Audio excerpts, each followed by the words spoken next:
Good afternoon, folks, and welcome back to another episode of South of the Cheddar Curtain. As always, it's your boy Devin Hine, sitting across from the man, the myth, the legend, Mr. Lucas Mueller.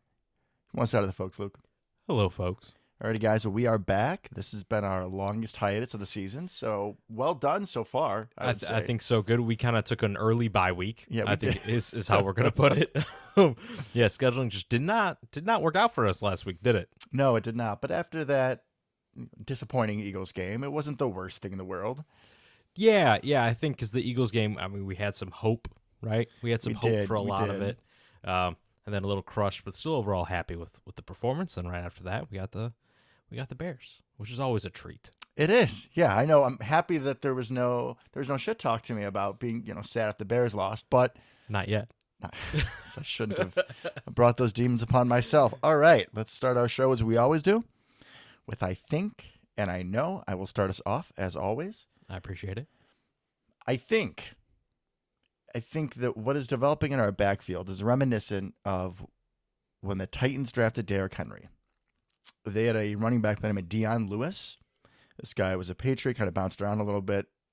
In his prime, was one of the best receiving backs in the NFL. Yep. And it was a decent elusive back, not the usual bell cow, but has a nice upside in the passing game. So Derrick Henry in his first couple of years was kind of sitting behind Dion Lewis, and you'd see sparks of Derrick Henry, but it wouldn't be very consistent. And then eventually they moved on from Dion Lewis, and Derrick Henry got 25, 30 carries a game, and you saw it. You saw the consistency. The thing with power backs is you always hear they need to get in a rhythm, they need to get going. And with Derrick Henry, that really was the case. And now I'm seeing that more out of A.J. Dillon. He's been kind of hit or miss at points this season. I think most of us think that Aaron Jones is the better back still, at least the more consistent back. So Agreed. It's no surprise that he's getting more carries over Mr. Dillon. However, especially in the game against the Bears, when Aaron Jones was battling some injuries and he was pretty much done, at least the full second half, A.J. Dillon got nearly all those carries, and you could see the confidence build. You can see he's running over people again. Earlier in the season, there were some times there was him and another guy, and he would go down after a yard. He wouldn't be going through someone and getting 4. But you're starting to see old A.J. Dillon more, and I think this trend is also pushing us more in the direction that we'll be moving on from Aaron Jones at the end of the season. Which is absolutely heartbreaking, right? And I think we've talked about it before that we got to do something with Aaron Jones this offseason. He's either going to get cut or we have to restructure that contract. I believe his cap hit next year is something like $20 million, which is absurd. Ridiculous. For a running back. Especially when you have a good one on the roster, right? In A.J. Dillon. It's so interesting that you bring that up because I think that's a fair comparison, and obviously our kind of thunder and lightning duo has not lived up to expectations this year, largely because A.J. Dillon has been far less effective than I think we all expected. And the line, too. But yeah, Dillon has not had the strong showing we expected after last year. It almost feels like A.J. Dillon requires a better offensive line, which you may not necessarily assume right off the bat. For sure, he requires a higher workload to get going. I think that I can say for certain. I think a better line as well, because when he gets pressure in the backfield, he's done, right? While he's much more nimble than Derrick Henry, he still needs time to get up to speed, kind of get going. Meanwhile, Aaron Jones will kind of juke you out of your socks and then go the other direction, right? Mm-hmm. Frequently gets tackled for a loss trying, but I appreciate the effort. But so, yeah, that's an interesting conundrum we have, and one that I don't particularly enjoy the outlook of, right? Because we love Aaron Jones, right? We've been calling him UTEP since we drafted him out of UTEP, right? Yes, sir. Yes, we sir, drafted we him have. And Jamal Williams and the Mays, right? We drafted 3 running backs that draft. Yeah, I can't remember who the other one was, but he was gone very quickly. Very quickly, and then we were left with Jamal and UTEP. Which is a beautiful combo to have, by the way. Amazing. Don't think we appreciate it enough in its prime. We really didn't, especially now that Jamal Williams is killing it and kind of taking over DeAndre Swift there in Detroit. But very interesting. And yeah, I think you could be starting to see what the backfield looks like next year, assuming that Aaron Jones is probably gone, which would break my heart. But A.J. Dillon needs the bigger workload. You're absolutely right.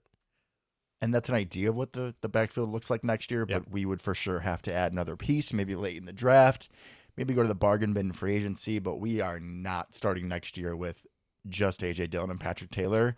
No way. I think what really threw a wrench in the plans probably was Kylan Hill this year. Yeah, but it sounds like the more reports kind of leak out, he was like cancerous in the locker room. Apparently, after his 7-yard carry, he was like saying he should get more carries over AJ Dillon. Check yourself. No, son. completely agree. But that kind of back, he very easily, I think we all could envision Aaron Jones leaving. Kylan Hill was similar to Aaron Jones in style and stature. Oh, totally. He would just immediately pick it up and you'd kind of flip the overall carries. Kylan Hill getting a little bit less, AJ Dillon getting a little bit more. You have the same styles in the backfield, right? Same strengths for each ball carrier as you would have with Dillon and Jones. So I think that probably threw a little bit of a wrench in the plans. Him getting injured last year, if he stays healthy, I don't know if Aaron Jones is on this team this year. Very good point. Yeah. Right? But yeah, 100% I think maybe we take somebody in the draft that is that kind of archetype, right? That kind of runner. And there's plenty of them, right? People say running back is the most replaceable position in the NFL. I don't disagree. We found Hill in the 7th round. You see guys all the time that are unrestricted or undrafted free agents. And even just middle rounds, right? Like Damian Pierce. Not the kind of runner we're looking for, but like, he went in like the 4th round or something. And he now is the Texans franchise. Correct. Not really saying a whole lot there, but still, but it's a positive piece for them going forward. Correct. Someone to get excited about.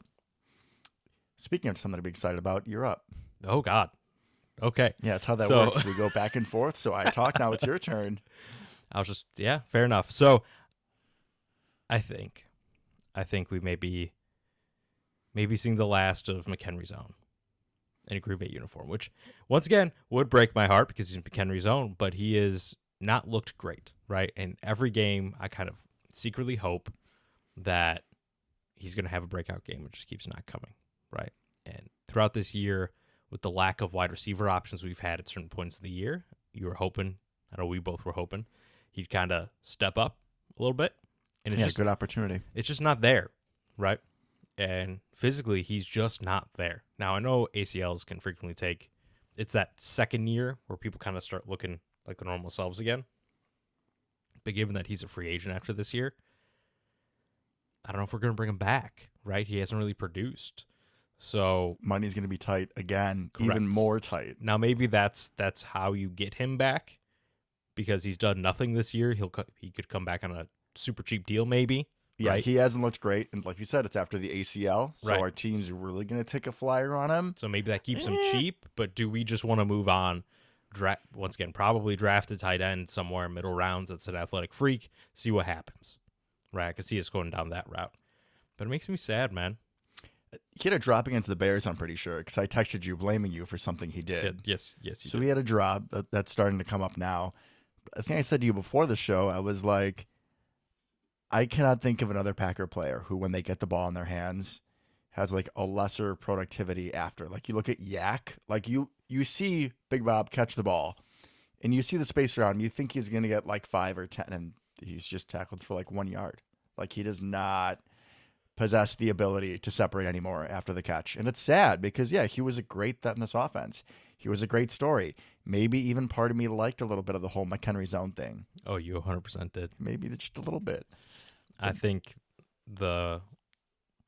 what came to mind when you started talking about that, and we are not there yet. Oh, no. Where's this going? This is a dark place. It is. Little Jimmy Graham-esque. Now, Big Bob doesn't just randomly fall down. That might be one of the meanest things you have ever said about one of your guys, comparing him to our Jimmy Graham. I know. Maybe he's more like Bears Jimmy Graham. Because Bears Jimmy Graham was better, which doesn't make any sense. He at least caught the ball. Yeah, he would. He just couldn't catch the ball when he was with us. He still didn't do anything after the catch, but at least he caught it. Well, so they'd only throw it to him in the red zone, so he catches it in the end zone. Big Bob could do that. Oh no, but I'm saying like the Bears would do that. Oh yeah, Big Bob could now, but we don't seem to target him in the red zone, probably because he's not getting open because he isn't fast anymore, which is sad.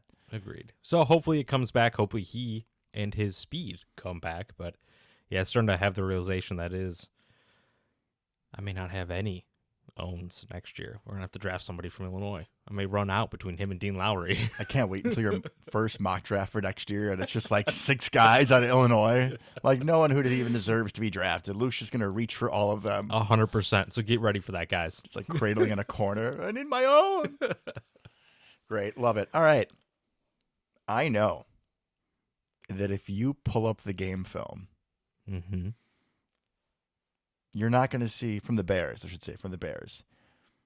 after a really tough performance against the Eagles, you are not going to see any missed tackles, any blown assignments, any mistakes of the sort whatsoever for Darnell Savage. Absolutely none. And I don't think that we'll ever be able to say that for the rest of Darnell Savage's time with the Packers. And we've really been able to say that since he's been with us. Would you agree? I think he had like half a year of Pro Bowl play in 2020, so I think that stretch he played very, very well. When was the last time he had a game where there were no mistakes on tape? The second half of 2020, probably. So a few years. Yeah, it's been a while. And something that you're picking up on that probably not a lot of our listeners at home are, is why was there no bad tape on Darnell Savage against the Bears, Luke? Because he didn't play. Because he didn't play. I'm going to leave my point at that. Fair enough. Okay. That means it's my turn again, right? That's Yes, how this sir. works. There you go. Still learning. You're catching on. I'm proud of you. I know. And this is something we've talked about before, but I'm just gonna keep reiterating it because it doesn't get talked about enough. I know this offensive line is in great hands going forward.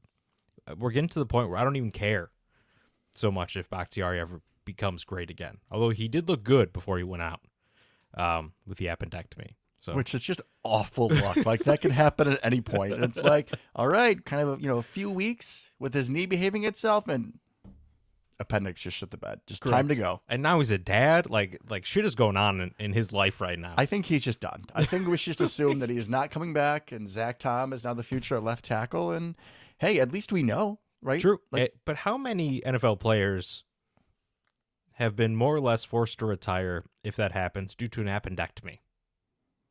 I don't think it's just because of the appendectomy. Obviously I think not, but he could the easily be cherry out on for top. the rest of the year, right? That takes weeks to heal from. Yes, as someone who had core surgery recently myself, Yeah. I can tell you. It depends on, It takes a hot minute. exactly how bad was it, did it burst, all that kind of good stuff. But Dr. Luke coming in. at least he gets to, at least he gets to spend some time with his kid, right? So For sure. That's good. Yeah, I mean, the glass half full on that is, right? I mean, it sucks that Bakhtiari's out, and it sucks that this may be it for him. But we see this offensive line combination Yep.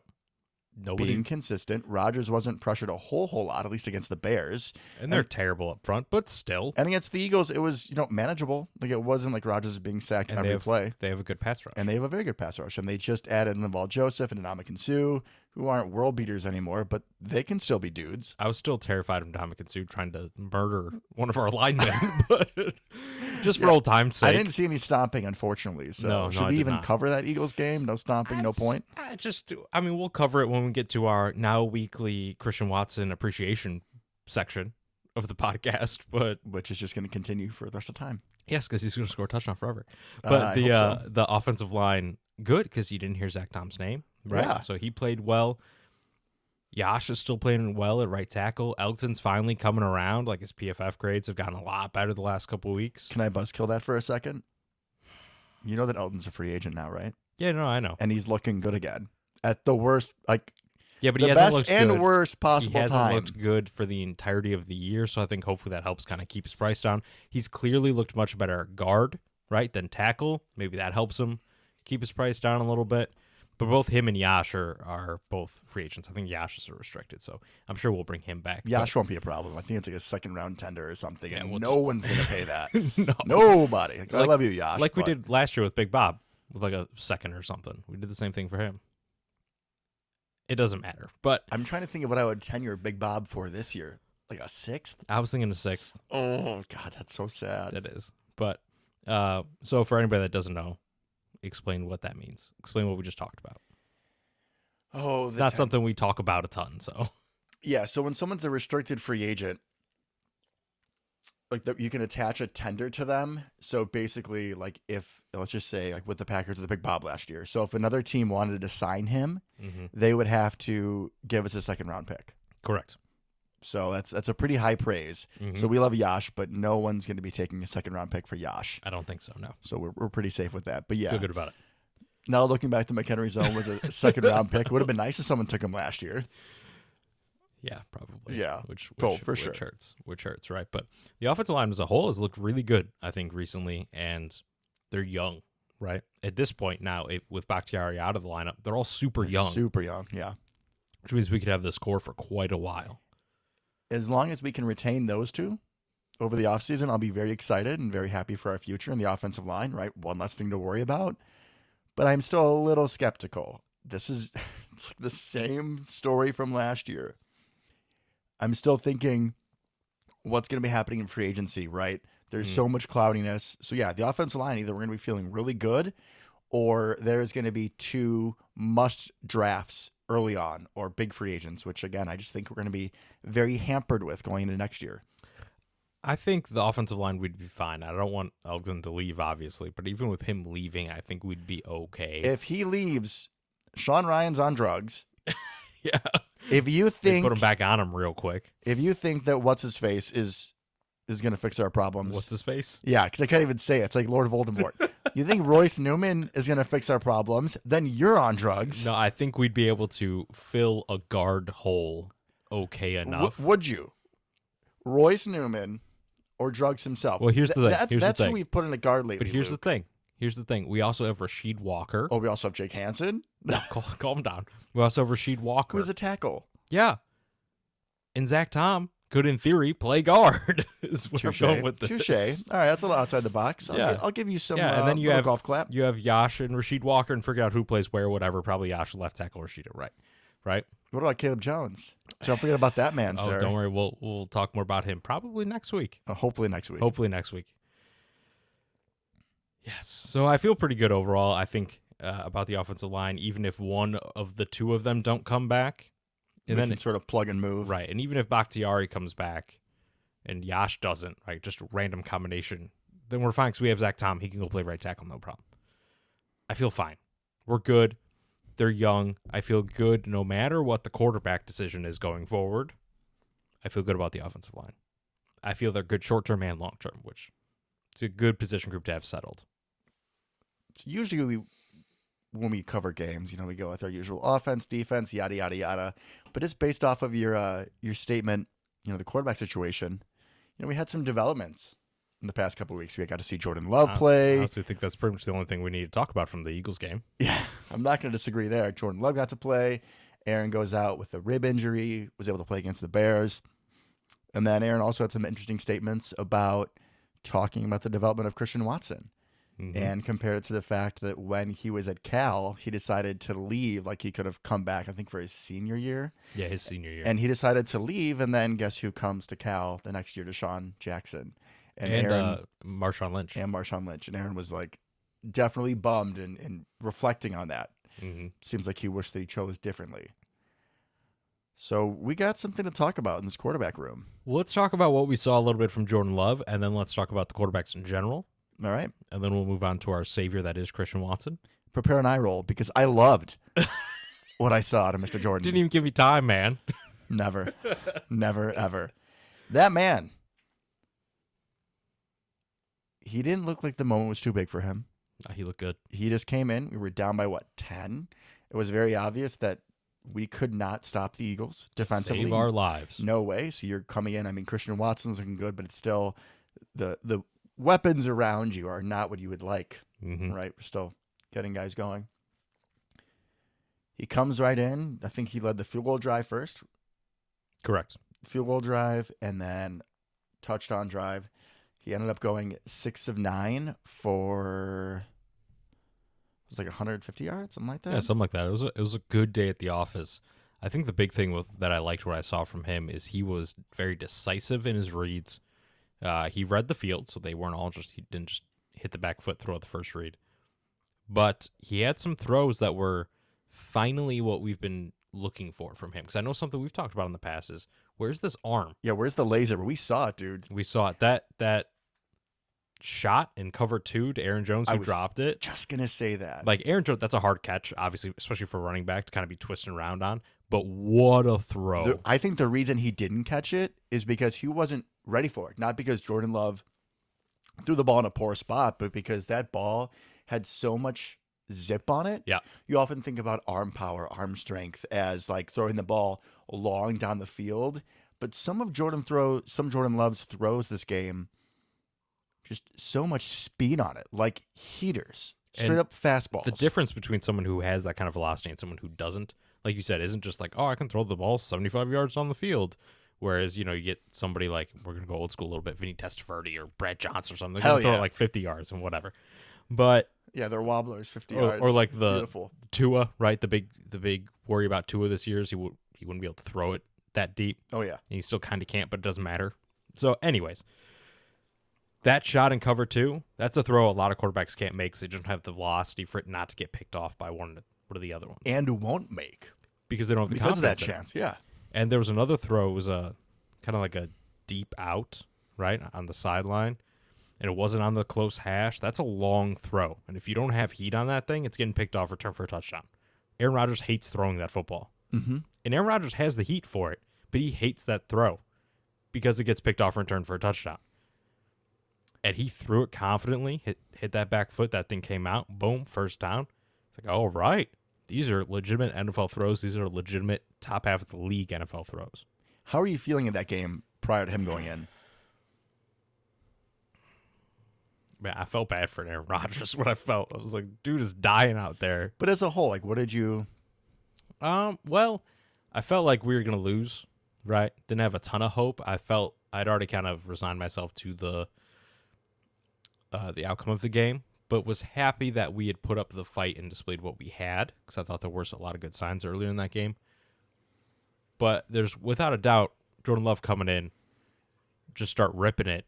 Gave a little juice. I was going to say, I juice. definitely felt some juice again, right? Like, I knew the game was probably, the outcome was going to be doubtful, especially with how the Eagles are moving the ball. But it was like, shit, okay, Jordan, I see you.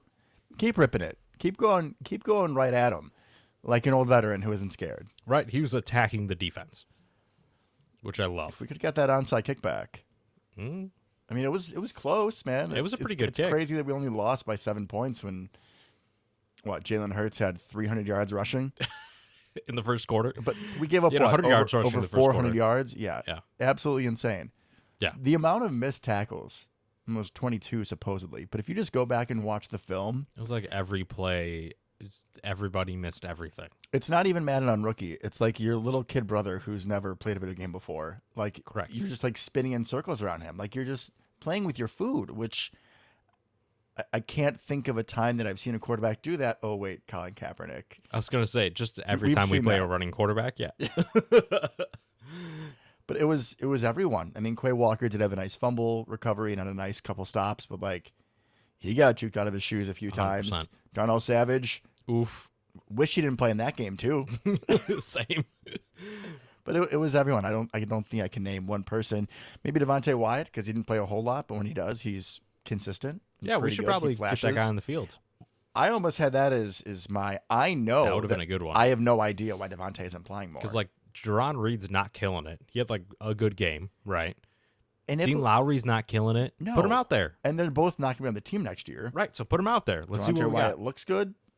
I was thinking like earlier in the season it could be like a conditioning thing, but Conditioning, playbook, it's whatever December. you want to say. Yeah. it's December. There's no way he's not in shape by now. He's been around, NFL strength and conditioning and NFL dietitians for how many months? I do remember hearing about some comment about having to learn how to be like a pro's pro type of thing. So who knows what that means? I don't know. That's the only thing I got, though. He seems to embrace, whatever task we give him. Seems to be a supportive teammate. Maybe not behind the scenes. Maybe. I don't know. Time will tell, but it would be a lot nicer to see more of him, especially with A, he's looked good, and B, if he's really not the guy, it doesn't look like that at that point. We still want him to develop more, but if there's some reason he's really not the guy, then you need to know that going into the offseason where Swiss cheese becomes this team. Correct. Can you count on him being the starter next to Kenny Clark next year? You need to figure that out. Speaking of Kenny Clark, I really hope that he's okay. Because there's no injury. There's nothing that we've been told. That we know of. But he had some flashes in the Bears game, like the Eagles game. I thought he looked good in the Bears game, yeah. I didn't think he played. he has been bullied, and Jason Kelsey He's great. is an all-time great, but he's also like 40 years old now, isn't he? Like, I mean, he makes one heck of a Christmas album. this isn't 2015 According anymore, to the buddy. pregame. Yeah. I did see that. But I'm man, relatively sure I'm getting that for Christmas, by the way, and I'm Oh. here for it. there you go. That's a solid gift. I should put that on my list. I just don't know what's happening with Kenny Clark. I hope he's okay. I think I mean, the only thing I can think of is there's some sort of lingering something that we'll find out about maybe later. I hope. Is it just like the lingering being the only Packers defensive lineman for the past 10 years and getting triple teamed because you put Tyler Lancaster next to him? Because I'd have some trauma from that for sure. Here's the thing, right? Like he's too young to be washed, you think? I don't know. Can you think about like the mileage you put on running backs? What about the mileage you put on him getting triple teamed every Think play? about it, he was the starter since like day one when he was 20 years old. He's only 27 yeah, still. but he's had 7 years of being the only guy. Correct. Yeah, Like, I hope who is that's the not best the pass answer. rusher he has had? Or just like best Okay. big man, because pass rusher. Yeah, let's do meat man because let's ignore Preston and Zadarius in their prime. And like Clay at the end there, and probably Nick Perry at the end too. Yeah. But Oh God, that's old. If he crossed over with Nick Perry, I'm trying to think maybe his rookie year, because he's 7-8 years. Did he have Mike Daniels maybe for like the last scraps? Maybe the last year of Mike Daniels, something like that. Yeah, And then Dean Lowry and Tyler Lancaster. it was like that for what, 4 years? Yeah. Yeah. Yeah. Not great. Not great at all. When I was rewatching this Eagles film, it also kind of reminded me of just a different shade of that San Francisco playoff game. It was like the guys with the same elusiveness, but I almost feel like I don't know which one is worse because in the San Francisco game, we were like they would just run like stretch left or stretch right, and they would just seal the edge really well. And while there was good downfield blocking, like there were still a lot of Packers in positions to make tackles, and they would just get juked or shimmied around. Like I think that this game was almost worse because of that. It felt like we were in the right spot more so. Just couldn't make the tackle. Just couldn't do it every time. Yeah. I did not feel, obviously their offensive line did a great job against us, clearly, but I didn't feel like we got absolutely destroyed up front. No, just guys didn't make tackles. 22. Right. Probably said it earlier. It's absolutely insane. We said last week that Joe Barry has to be gone at the end of the season, and I'm just going to double down on that. My God, it was over 400 yards to the Titans. It was over 400 yards to the Eagles. And if the Bears didn't change their game plan halfway through, like you mentioned before the show, it might have been because Fields was hurt. They stopped running the ball. But if they would have just kept running what they ran in the first quarter, they would have had 500 yards of offense. No doubt we would be embarrassed sitting here today. That'd be rough, yeah. That would have been really bad. Yeah, it would have been. Yeah. But I don't know if it would have been because we got our boy Christian Watson, who is really fast. He is unreal. I mean, it's wild. It's absolutely wild. We saw it. Obviously, we've seen it now many games in a row, right? 8 touchdowns in 4 games. Crazy. He's now the guy who's second in the running for, at least according to Vegas, for Offensive Rookie of the Year, which is wild because Olave and Garrett Wilson are phenomenal. And we're killing it for like 7 more weeks than he was. Yeah, from like week 1, they were both good, right? And like think about just like Christian Watson's look as a whole, right? So he has obviously like the week 1 infamous drops, and then has a few more the next few weeks. Did have that one end around touchdown early, but then he goes out for like 5 weeks, and so that's the stale memory you have of him is those drops, and then all of a sudden he comes in Dallas and it's just like, what's up? I'm here, and hasn't dropped off. He's had like a drop or 2 since he started the streak, but he's Mr. Dependable. We're getting him the ball down the field on goes. He's now making contested catches. He's really gained a mastery of the route tree where he's not just some one-trick pony. We're even sending him on crossers. Like, we can do that too. Which is, he's the perfect guy for that. Oh, he is. Because he's fast. That's what the touchdown against Philly was. Yeah, just a straight crosser. And, hey, I'm faster than you. I'm just going to run away. Also, the way like the Jordan Love just like 360, like no-scoped him on the play action. Yeah. Just turned and fire all in one motion. I do want to bring that up real quick because that was a great example of, well, I'm not going to remember the name, but that's the play. That's the play that Aaron Rodgers hates that LaFleur brought over. Because we've talked about it before, where it's a play you're blind. Oh, you yeah, throw yeah. blind because you don't see the defense until you hit the back the back, your back foot and throw. And he doesn't like that play very much at all. No, He does it. doesn't. We run it, but we ran it against the Bears. He does not enjoy it, but Jordan Love, no problem. Boom, right there. And He Christian did what Watson, he was coached to do. real You fast. turn, you fire right away. But yeah, once you got it at Christian Watson's hands, I mean, he said it himself. He like turned the corner and he knew. And he isn't like cocky about it when he talks about it. He's just matter of fact. He's like, oh, I knew I had the angle. Like I knew it was over. It doesn't really matter what the ankle is at this point. Like that, when he got the end around against the Bears, I literally stood up like I was on the couch, right? I stood up as soon as we handed him the ball. I'm like, that's a touchdown. He's still 2 yards in the backfield. I'm like, there's no way Game anybody's over. catching him. Game over. Which that play was probably the best play of Samuel Watkins' career as a Packer. He had a key block there. He had a key block on the A.J. Dillon one, too. Mm-hmm. So he's in there for like 5 plays, makes 2 good blocks. But I'll take it. and he immediately knew that was a touchdown as well. Oh yeah, Like, as soon as he made the threw his block, hands he, up. Oh, for sure. yeah, we got Christian Watson 5 yards downfield. We're already celebrating because dude is different level fast. The best part of that play, if you remember, the time in the game, I think it was like just around the 2-minute warning. We were up by 1, right around midfield, right? And they call the play in, and Rodgers goes to the sideline, and he's like, "Hey guys, like, if he breaks this open, like, do you want him to score?" Like that was the confidence that Aaron had. Right. It's like when this succeeds. Yeah, like that was the issue. Do we want him to score? Not On an is he end gonna around score? from like the midfield to the 40-yard line. Yeah, it was like 46 yards, I think. And no one was even close. Like No. it was blocked beautifully, but the speed of that man, it's And we had run that play a couple Game-changing. times.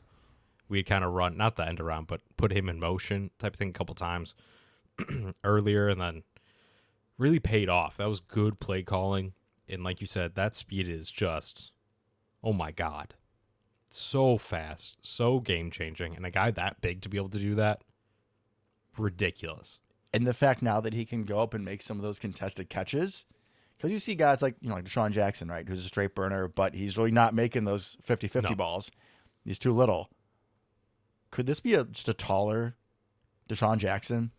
Well, there's a couple ways to think about this, right? So you find comparisons. We're about to go off the deep end. Just pay attention, listeners. Here. It's going to get interesting here. This is gonna be real fun. This is going to be blasphemous. But when you think about you always called MVS Randy. I was gonna right? say that's a very good comparison here, though. But Randy Moss isn't taking that around 46 yards to the house, right? He's not. He's not. He's not going to do it. He didn't have that skill set really. He was too thin, right? Not a super A long strider, kind of Very. like MVS was. Yes. He was. So that's not quite it. Yeah, they're not Right. quick. Christian Watson is not quite as big as Calvin Johnson, right? Not quite. He's close, but not quite because He Calvin needs to was bulk up. Calvin. But I mean, he's still 6'5", 208. He's not tiny. I'm talking like Jordan rules from the Pistons bulk up. Like I want you to take any hit, Because Christian Watson. Calvin Johnson was like 6'5", 230, 240, like big dude, right? Oh yeah, I really think he is physically, anyways. Yeah, I mean, dude's like Julio Jones. That's who it feels like he could be. But he's like an inch taller, or 2. But he's got that kind of like young Julio speed. let's just make every other corner, especially on the Bears, look like Like Ladarius Gunter. poor Ladarius, he does not deserve how many times we bring him up. That's you know what I mean? The guy who started as like cornerback 6 that season and then had to be cornerback 1 by the NFC title game. Like, buddy, I'm sorry, you're it. Good luck. and it went about as well as you'd expect. But the way Julio would just like catch the ball, run away from people, or like give a stiff arm, be like, "I'm bigger, stronger, faster than." Good luck, you can't do anything. Can we just stop for a second and remember the chaos and the comedy of trying to watch us tackle Julio Jones in that game? If you put like the comedy reel behind it, Yeah. like ultimate bloopers, was that worse than Jalen Hurts? It was pretty similar, It honestly. honestly felt very similar. But that's the kind of guy he could be, right? Like that's what we're seeing flashes of. Literally anytime he gets football, touchdown, right? He has 25 catches on the season. 7 of them are touchdowns. That's ridiculous. 17 of them are first downs.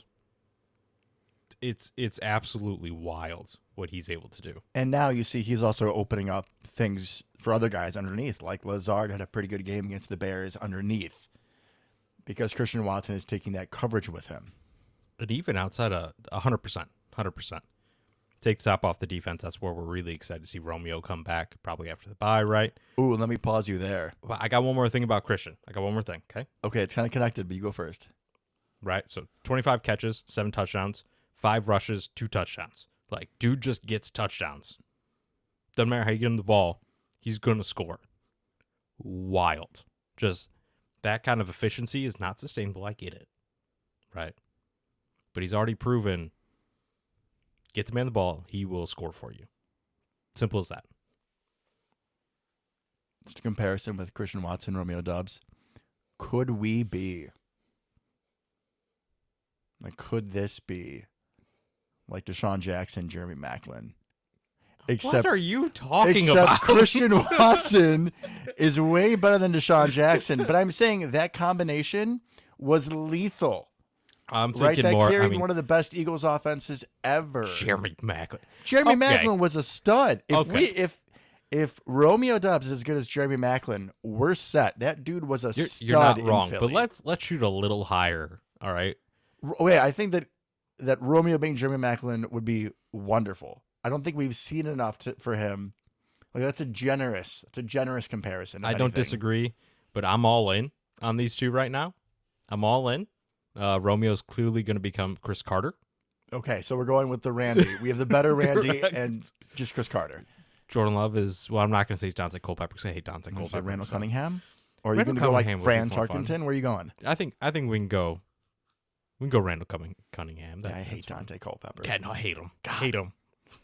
Saw highlights a couple days ago where he does the whole like arm Oh, yep, thing yep, when he's yep. moving like for a first down. Oh, Hate that it. man. Hate it. God, he was the original. Was he the original? Like the first NFL player that we hated as Packer fans? Yeah, probably. Like him and McNabb, mostly just because they kept beating us. Yeah. There's some bad offenses we had to There's some play. Bad playoff games. early Yeah. on. Oh wait, some things never Freddie change. Mitchell. Yeah. Freddie Mitchell. Son of a bitch. Yep. 4th and 26, if those of you who have forgotten. Correct. How could you? Right?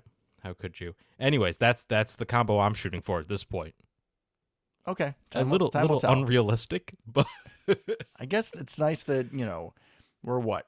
5 and 8 now. The fact that we can still be this positive, that's a good sign. well, you always got to be happy when you beat the Bears.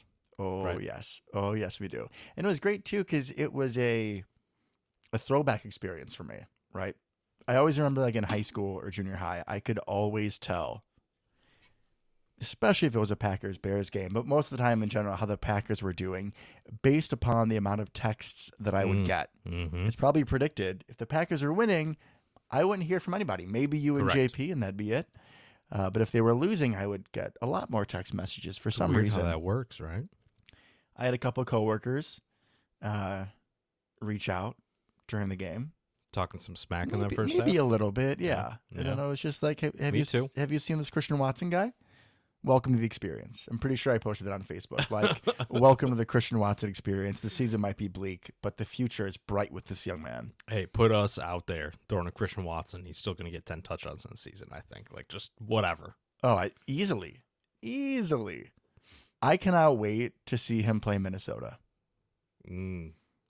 Yeah, revenge game. I think he's going to go off, and it's going to be in Lambeau, and people are just going to go absolutely like nuts that. for him. Absolutely toast Patrick Peterson again. But circling back to something that we kind of half talked about. We just got too excited about Christian Watson. We did, but we're not the only one No. who's getting too excited about Christian Watson. And it seems now like it's pretty darn obvious that Aaron is going to try to come back, and I think that he decides what's going to happen here. Like, if he wants to come back because he wants to play with Christian Watson and whatever shows up from Romeo, which is the vibe that we're getting, there's no way that he's like, oh, yeah, guys, I'm coming back. And Gutekunst is like, no, you're not. I fully believe that Aaron has the power to do what he wants in this case. So it looks like it's another year Aaron. Yeah, I've kind of changed my tune a little bit on this the last couple weeks. Because as we talked about before, it's Aaron or Jordan Love, right? I don't necessarily think that's the case. I think we pick up Jordan Love's option, given what Gutekunst said about him. Like, we've seen enough to know on that decision. We're going to pick up his 5th-year option, right? Which is a lot of money. But that money doesn't kick in until 2024. Right? That's his 5th year. Mm-hmm. So next year, he's still under a rookie deal, right? So what I suspect will actually happen at this point. Aaron returns. Doesn't want to go out like this, right? Especially not when you see some young talent coming up. Don't end on this sour note. Come back. Jordan Love last year of his rookie deal. Then it's the kind of like, okay, we're done now, Aaron. Are you? Type of deal going into 2024. That's it. You hope he retires after 2023. You have Jordan Love for 1 year at $20 million. You try to work out a contract extension if you're liking what you're seeing at that point. That's what I'm seeing here. That's what I think is going to happen. That's what I want to happen. I vaguely saw a report that if the Packers were going to pick up his 5th-year option, Jordan Love would want to be traded if Aaron came back again. Yeah, I saw that too. I don't know. I don't know. He seems like a good kid so far, so I feel like he could be a little disappointed, but he wouldn't, go nuclear in the locker room if he's kept in Green Bay. At that point, if Green Bay is like, hey, kid, 1 more year. You are the guy, 2024. We've already talked to Aaron. He knows he's not the starting quarterback in 2024. I think if they have that kind of conversation with the two of them, everybody seems all right. I think we're going to be okay. Because I saw the same thing, that Jordan Love may want to get traded. Okay, sure. For what? It's kind of the hard part. This is the place we're in right now. Especially with the win with against the Bears, which is a good thing. But we're still in the hunt, right? We're even on all the graphics that say in the hunt still. I briefly before the show looked up like playoff scenarios, and it was like a novel. Like I couldn't trim it down to the point where I could explain it to you guys because honestly, I didn't fully understand it. Basically, root against the Seahawks, Commanders, and Giants. Yeah, if two of the 3 of them get to 8 wins, we're screwed. I think that's what it is. And aren't they all at like 7? Yeah. And don't the Giants? I guess the Giants and Washington just played each other. If any of them get to 9 wins, we're screwed because they all have the tiebreakers, I believe. So they both need 2 more wins. Well, apparently, since the Giants and Washington tied, Washington lost their tiebreaker over us. It seems hard to believe since they would have the tiebreaker over us if we both end up with 9 wins. Yeah, but they lost half a game. I don't know. I listen to people smarter than me. That's fair. Anyways, so basically, root against those 3 teams is my boiled down version of what we need to have happen. It was nice because after the Bears game, I was feeling so good off that high that I was emotionally invested in the Washington Giants game. And my dad kind of laughed at me. He's like, Devin, we're not making the playoffs. And I'm like, we're fine. Yeah, we are. Christian Watson. What do you mean? Just completely in denial. So I'm like trying to look up everyone's You got to schedule. go down. You got to go down swinging, guys. I mean, that's hell yeah, we do. And we're clearly going to start Aaron Rodgers after the bye, right? That has been put to bed. Let's just for giggles. Let's just go through the rest of our games, the rest of everyone else's games, and then we can go through ours. This is Okay. less painful. All right, so the Giants go to Philly.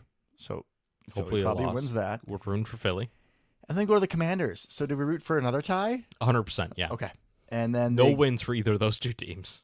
Week 16 is at the Vikings. Hopefully they still have something to play for. They should in Week 16. Week 17, can the Jeff Saturday Colts give us like an Arizona Cardinals-like win over the Vikings in 2002? I don't know. Let's go Jeff Saturday. And then Week 18, they play the Eagles again. Okay. At that point, the Eagles probably have nothing to play for. Unless the Vikings keep winning and kind of push them for that 1 seed, or the Cowboys, right? So you kind of hope the Eagles lose a game and they're not against them. Which they somewhere, could. I mean, just to keep they nearly lost to us. They nearly lost to the Colts. Keep those top 3 fighting for each other, fighting against each other. I like that. Okay. Well, that's a hard schedule. Oh, yeah, that's not easy for the Giants at all. There's like 1 team left they should beat. Looking at the Commanders. And you have Daniel Jones, so you can lose to anybody. Indeed, you can. So, like we talked about, Commanders, Giants is next week. Commanders also play the 49ers. Brock Purdy looked pretty good, so I picked the 49ers in that game. Thank you. Devin's making faces over there. It's got to be a bad team. Browns. I can't. I can't root for the Browns. I can't root for the Can't do Browns. it. Can't do Can't it. do it. Won't do it unless they knock out Deshaun Watson. Then it's a little less painful. If we get the Mr. Brisket back, but it's 100%. still the team that traded for him, knowing that he was a sex offender. So I like Jacoby though. I'll root for Jacoby, but I feel like I can't root for the Browns. I feel like I can't even pick them to Madden anymore, even if it's a completely different. But would Jacoby mess with the Browns somehow? How would he mess with the Browns? Like, he's a journeyman quarterback. He needs to be looking good in his outings. Maybe just throw some turmoil in that locker room. What, you think that? Because everybody you wants think Mr. people are going to Brisket. want Brisket over Sean Watson? I bet the locker room does currently. Yeah. It would be nice, but I'm going to doubt it. Okay. And yeah. the Commanders play. So we have to give them that one. Okay. Fair enough. Commanders play Dallas on the 8th. And hopefully Dallas still playing for something. Well, they should be. They should still be in it. Probably. We'll see. And the other team, so Giants, Seahawks. Commanders, and oh God, are we going to have to hate Seattle again? I was just getting over that. Yeah, Geno's kind of fun. Yeah, Geno's fun. I feel like it's a different team. I know Pete Carroll's still there, but like the rest of those guys that hurt us aren't. So there's no real scar tissue. I guess Tyler Lockett, but whatever. Yeah, he's fine. He's fine. He's way better than Baldwin. So. Oh God, Doug Baldwin. All right. Baldwin. So we have for the Seahawks, they play Carolina. Not great. They play San Francisco. Let's go Brock Purdy. Play the Chiefs. Chiefs probably get that one. Yep. Oh, I heard this game on a lot of sports talk this week. This is going to be one of the most important games to shape the NFL playoffs on both sides. Okay. January 1st, New Year's Day, the Jets go to Seattle. Ooh. That's going to be a big game. And who would have thought that the Geno Smith revenge party would have been such a big game this year? Geno Smith, Mike White what a for game the of playoffs. legends. Mike White, Geno Smith, baby. I love it. I'm really hoping they stick with Mike White Me because too. Zach Wilson is just trash. He is. He seems like he's trash as a person and as a player. Yeah, he is locker room cancer. I still can't believe. Mormon Johnny Manziel. Awful. Awful, awful, awful. And like the little, whatchamacallit, his sweatband that he has on his head, such a little douchebag. I just hate that guy. I'm not even a Jets fan. There's no reason. I'm just like, you look like you're everything I hate in society, Zach Wilson. Correct. And then they finish up January 8th versus the newly hot Baker-led LA Rams. Well, the Rams can keep winning except for when they play us. Yeah, exactly. So let's go to our schedule now. What a segue that is, because we play Baker Mayfield. The Baker Mayfield Rams, yeah. So if you didn't listen to the game, Thursday night the Rams played Wild situation, by the way. Las Vegas Raiders, yeah. So Kirk Herbstreit said it probably 78 times during the show that Baker Mayfield was only on the Rams for 2 days before he started, which is completely insane. Well, he didn't start. So okay, I'm sorry. Since he was on 2 days. John Wofford handed the ball off 3 times, and then Baker came in. And then Baker came in. Yeah, real great first series by Mr. Wofford there. Really moving. But, yeah, Baker Mayfield looked really good. A lot of people have speculated that since he didn't have a great grasp on the offense, they kept things simpler, and it seems that Baker always does better, more on the ad-lib than on the scheduled. Could have been a good spot for him, but you also have Sean McVay, who has said in the past, expressed positive feelings about Baker Mayfield, that he believes in him. I mean, if you were to pick a spot for Baker to go, you couldn't have picked a better one than the Rams. Now, granted, Cooper Kupp's out, but Sean McVay is going to put you in the best position to succeed. I fully believe that. And especially looking forward, right? Matt Stafford seems to have some real injury problems. It's a right? spinal cord injury. Those things are a little important. Yeah, he may not be back ever. Potentially. And then long term, you're looking at a great spot for Baker, right? Oh, yeah, because, I mean, think about next year. If you hold on to Baker, which I would, maybe hold on to Baker, draft somebody if you think Stafford's done. Yep. You still have Cooper Kupp. You still have those pieces in offense. I mean, that Rams offense was humming, especially at the end of that game. They were down, 16-3, just like Tom Brady was, because now Baker Mayfield's the new Tom Brady, obviously. I like him better than Tom Brady. I would agree with that, yeah. Yeah. Scoring 2 touchdowns in under 4 minutes to lead the Rams to a win. But, yeah, he looked great. Yeah, he did. Seems like his teammates really bought into him. Hopefully, they use their mini bye to complicate the offense a little bit. It would be nice, yeah, to get the Baker that we saw last year, who almost beat us. He did. And then he just He bakered. He bakered. There was like 3 picks. If he didn't, we'd probably lose that game. But that was the game. That was the game that you guys had to cover without me because I had COVID. It was. And I was like, make sure you fucking mention I said that Razul would save us. That's true. That was that game. Wow. Because I watched that at work, and like some of my coworkers got to see me actually lose my mind, like live about the Packers.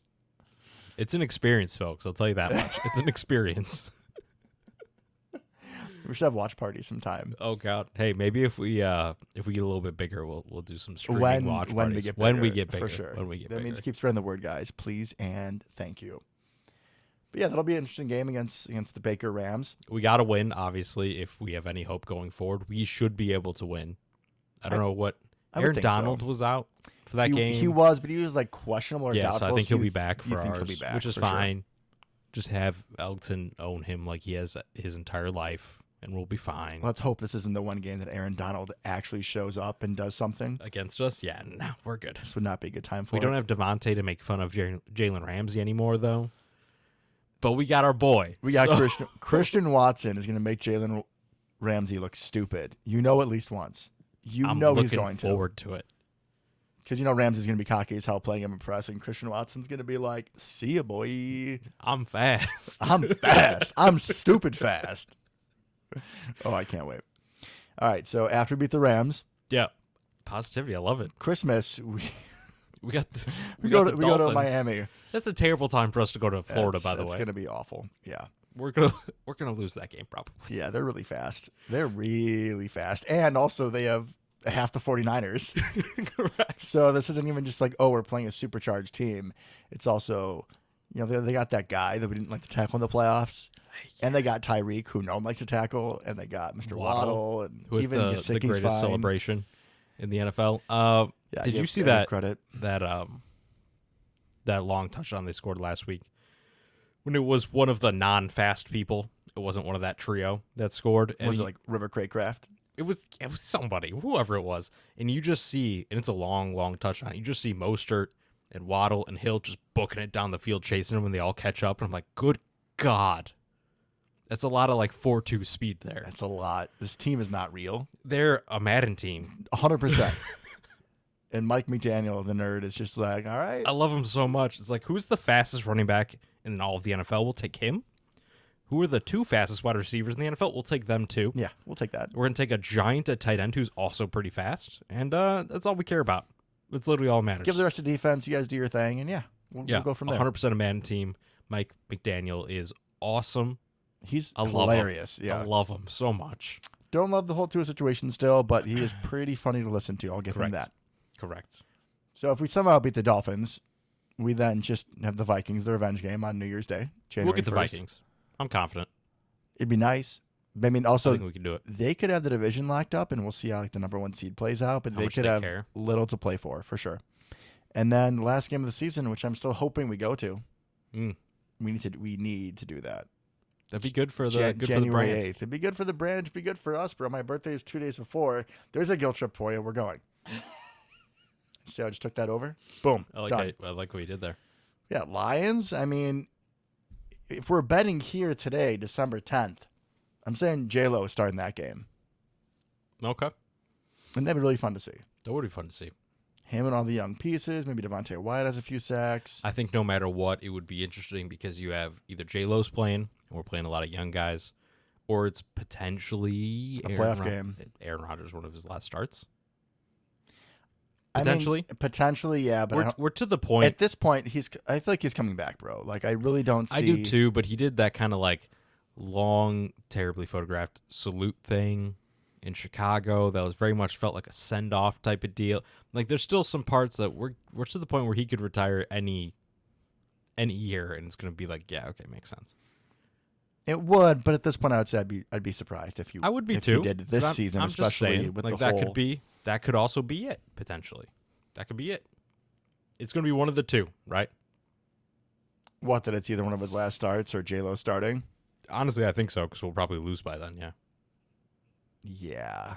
I mean, okay, the Rams, I think, is very winnable, but between the Dolphins and the Vikings, I don't think we... I feel relatively confident we'd split with the Vikings. But that Dolphins game, I don't see it. We don't play in Florida. well at all. Yeah, we don't play when we have to travel to Florida or California, as we remember. And it's Every it's other a lot, state it's we're a lot, fine. A lot of speed, which I don't do well with, and it's a lot of former 49ers. Who's Rasul covering? Nobody. Mike Gesicki, then who is Rudy Ford covering? You want Rudy Ford on Jalen Waddle? No. Keyshawn Nixon? God, I wish we had Stokes, even though he's playing bad. I mean, really the only guy that's that fast on the defense was Stokes. Yeah, Stokes would be like in the picture when they would score the touchdown. Correct. You know? He would be in the frame at least. Jair's getting beat by random schmucks. He's also making huge plays, but man, yeah, that's gonna be rough. Listen, that pick he had on EQ was nice, but I still feel like as a whole, it was not a net positive game for him against the Bears. He did have a nice tackle for loss, but he got beat twice on go balls. Now the Harry ball, that great throw, great catch. He was right there for it. Okay. It's N'Keal Harry. You're supposed to be one of the best corners in the NFL. I expect better out I of thought you. the EQ one was worse. The 'Cause he EQ got one straight was beat. worse, but they both weren't good. No, agreed. But he got straight beat on that one. So Did you see after the game he called EQ like a scrub or something? I was hoping it was kind of friendly, like he knows. How is there EQ. hate between you two? I don't understand that. Well, maybe that's what I'm saying. I was hoping, and it sounds like it probably wasn't because he apologized afterwards, I guess, via text to EQ. But I was hoping it was kind of like they just used to rib each other all the time, going against each other in practice type of deal, Yeah. Nope, not the case here. It didn't seem like that was quite the case. No. I would love to hear more about that, but it's probably not a story that's going to come out. Probably not. No, that's okay. All right, so we have the Rams this week. Mm-hmm. Anything else you want to touch on more than just Baker Mayfield in that game? They got like nobody on offense that is good. Hey, they got Tutu Atwell.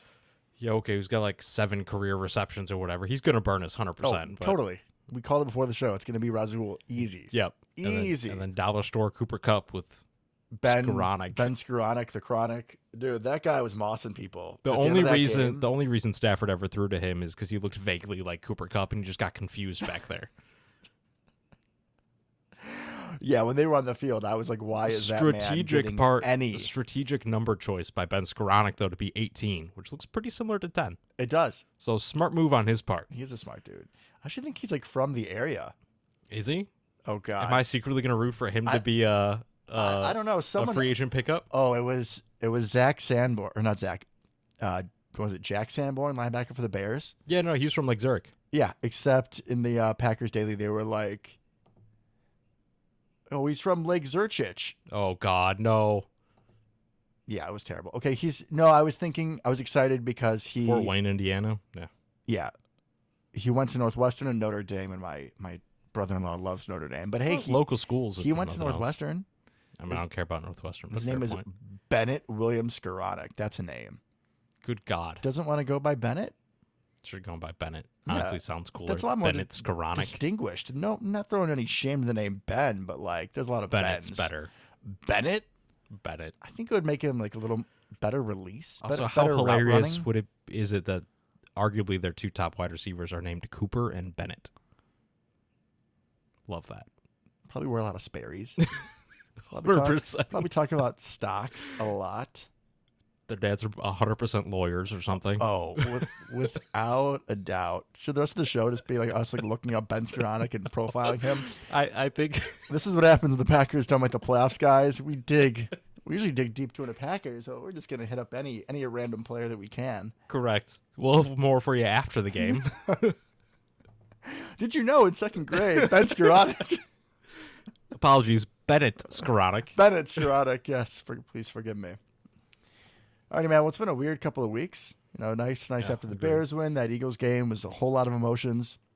Yep. But we're setting up for an interesting end of the season, and with how it's gone, I think that's the best thing we could ask for at this point. We still have a little hope, and we got some good things to look forward to. For sure. Alrighty, man. It's a pleasure as always. Until next week. Go Pack Go. Go Pack Go.